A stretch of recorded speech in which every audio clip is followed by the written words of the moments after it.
Just relax and listen at this sound.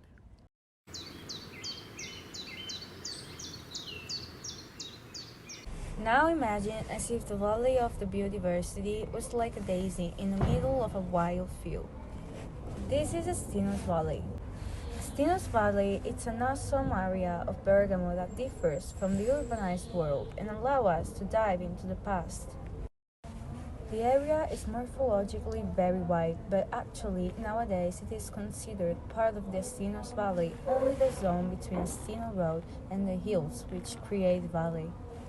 The valley had been for a long time a marshy area until, for the first time, it was reclaimed by the Vallombrosian monks, who, in 1100s, started building the monastery. The valley's history is closely related to one of the monastery because, for a long time, the life periods corresponded to the life in the monastery. In 1832, in fact, the church became a psychiatric clinic aimed at isolating the crazy. Moreover, that was considered at that time also cutting edge because it permitted to the crazy to have a contact with nature through the work in the fields, making them feel humans. That's why in that period, the life in this zone was impossible because, for the conception of that time, the crazy had to stay isolated far away from the city and from the normal people. Families started dwelling these zones only after the abandonment of the monastery in 1892, so this place until the 60s became the example of rural life. All those huge houses that there are today in the past were farmhouses which were inhabited by families of farmers. These families lived there depending on a sharecropping agreement that consisted in 10 division of the proceeds between the farmer family and the landowner, all for one. Moreover, in this place there were not sewage systems and running water, so like today in the underdeveloped countries, women and children had to go to the springs to get water.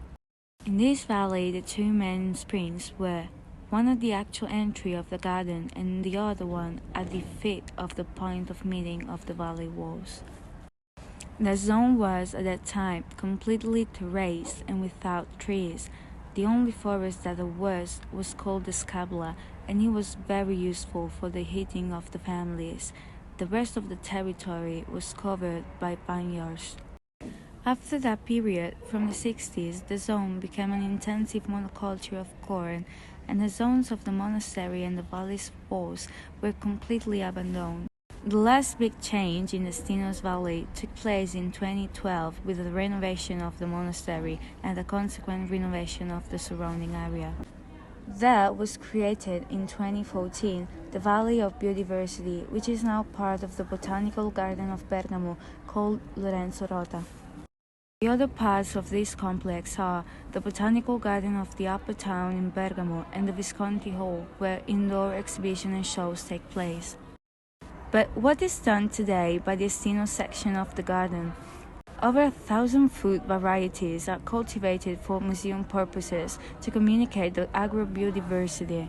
National and international projects about nutrition, help for disabled people, interventions in schools to raise awareness of nature, parties, musicals, and shows in summer. So, enjoy this gorgeous landscape and remember, nature is not a place to visit, but it is our house.